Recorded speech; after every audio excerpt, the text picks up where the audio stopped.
Hey guys, so in this one we're going to be doing a couple of random odd jobs around the shed, and I'm going to take you along with me. So the first thing I'm going to be doing is I got this post here, and I had a sibling who happened to cut this in half on accident thinking it was for something else. So I've been trying to repair it. This is going to be a post we're going to put in our yard for a lamp, for a gas powered lamp we're going to be using it for. So I'm just repairing this, so I got to get it all painted black again. So that's what we're going to do first. Shouldn't take long here. I got black outdoor paint. Got my roller. Fresh roller on there. Gotta get paint can opener of choice, aka a screwdriver. Well, actually, first thing I'm gonna do is once I get this open, you gotta get it mixed up. Get black paint. Yep, it looks blue. It's supposed to be black, so guess I'll be doing some mixing first here. So I've actually got this handy dandy paint mixer. It goes right on your drill.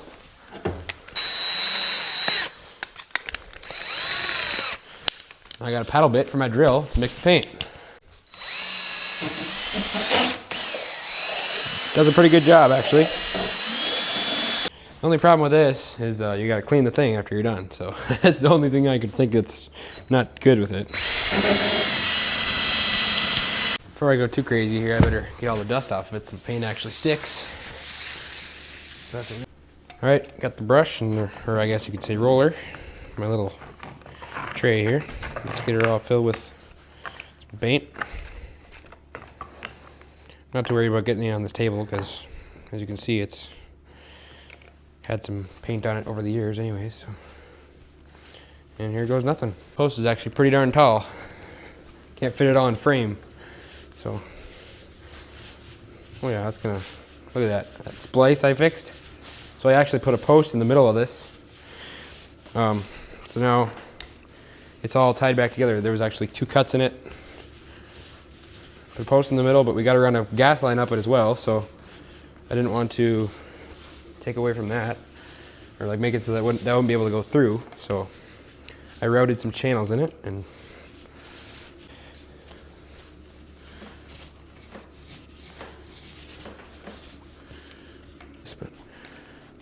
I want to make it so I can flip it over.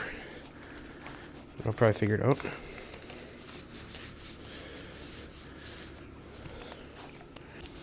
I found a little piece of scrap that I can put underneath it. There we go. I only got a little bit of paint on my hands. As you can see, we got some pretty good coverage on there. There's actually the 2 channels I was talking about. You can see the light through there, maybe. They're bigger than they look in here, but there is 2 channels in there for the wires and gas lines to go, so there you go. There, you can see them better there. So that's, come back in a couple hours. The next small little thing I want to do is put some lights underneath these cabinets because I have them and why not. So there's an outlet right there that we're going to power it from. That'll make things easier to see while I'm pulling out a bin of these or whatever. Just looking for, these are my little, where I store all my little parts, so it's kind of where you need the most light. So I brought 2 of these Barina shop lights out here. I think I'm just gonna use one,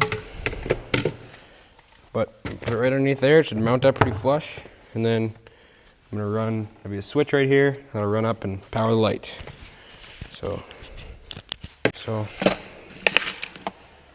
gonna try and find them.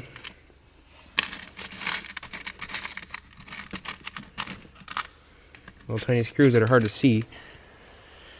There we go. Go ahead and take our light. And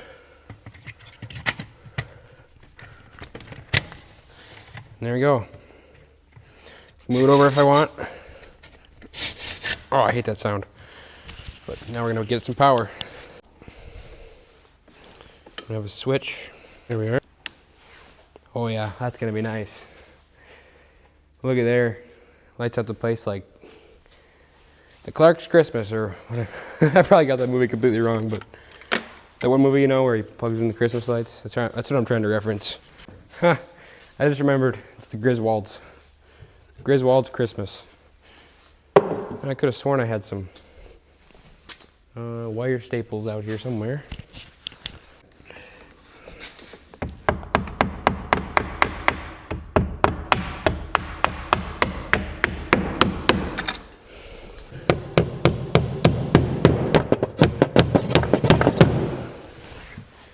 There you have it. I'm sure I'll never forget to turn that off. My hope is when I go around this corner, I can remember there's a switch here, and hopefully, you know, going inside the house, I can turn it off quick. So hopefully that'll work for me. But then I'll show you what I got on my lights in here. Because I had the same problem in here. So I got these lights above my workbench. It's on a smart plug. So they turn on, and then after 10 minutes, they automatically shut off. Just gonna get this all cleaned up. And then, by the way, if you're wondering about the snowmobile, I actually deleted that video because I was completely wrong and I did not fix the problem. So I got new coil packs on the way because I believe the coil packs could be my problem. And I also tested the capacitor because I had some people, or I had my dad told me it could be the capacitor. So I tested that, it checks out good. So I got new coils and spark plug caps on the spark plug caps are actually here. Waiting on the coils. And if that doesn't work, I think I'm going to dive into the reed valves. There could be a gap between the two sealing surfaces where air could be getting in. So that'll be the next thing. This thing is just a constant project, but hey, I'm not complaining. I'm nothing better to do. So yeah. If you're wondering about my filming equipment, I actually got DJI Mic Minis invested in for this YouTube channel. So I got a 2-pack, and then there's obviously the receiver that's on my phone right now. And then I also have a tripod right here. Tripod I got from Amazon, just a cheap little tripod to get me going. But it holds my gimbal, which I'm holding on to right now, and it's kind of doing weird things. But so there's actually a clamp on the bottom, so I can just put it on top of here. Good mics, I hope. Just clip it to my shirt. And it records me. Anyway, I can go all the way over, and I can actually make it track me. Watch this. It tracks me. Huh. Woo. So that's going to be super handy for a couple projects I got coming up. But I think that's going to be about it for this one. So I'll see you in the next one if I'm lucky.